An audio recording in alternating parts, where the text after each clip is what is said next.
బోధించు, సమీకరించు, పోరాడు అనే అంబేద్కర్ తత్వాన్ని జీర్ణించుకొని లక్షల సంఖ్యలో ప్రజలను సమీకరిస్తూ తెలంగాణ ఎందుకు కావాలో వారికి బోధిస్తూ అట్లాగే ఎక్కడ అన్యాయం జరిగినా పోరాటం చేసిన పార్టీ పెద్దలు కేసీఆర్ గారి నాయకత్వంలో అల్టిమేట్ గా ఢిల్లీ మెడలు వంచి తెలంగాణ సాధించిన పార్టీ టీఆర్ఎస్ పార్టీ. అందుకే ఉద్యమంలో పుట్టిన నాయకులుగా, ఉద్యమంలోంచే ప్రజాప్రతినిధులు ప్రభుత్వాన్ని ఏర్పాటు చేసే వారుగా ఉద్యమాలంటే, ప్రజా ఉద్యమాలంటే మాకు గౌరవం ఉంది.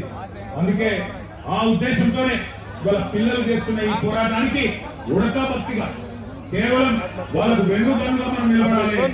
మన జెండాలతో వాళ్ళ పోరాటాన్ని మలినం చేయొద్దు. మన జెండాలతోని, మన రాజకీయ ఎజెండాలతోని వాళ్ళ పోరాటాన్ని మలినం చేయాల్సిన అవసరం లేదు. కానీ వారికి అండగా నిలబడి ధైర్యం చెప్పి మీ అమ్మల మేము ఉన్నాం, మీరు ఒక్కరు మాత్రమే కాదు అని చెప్పవలసిన బాధ్యత మనం ఉన్నది.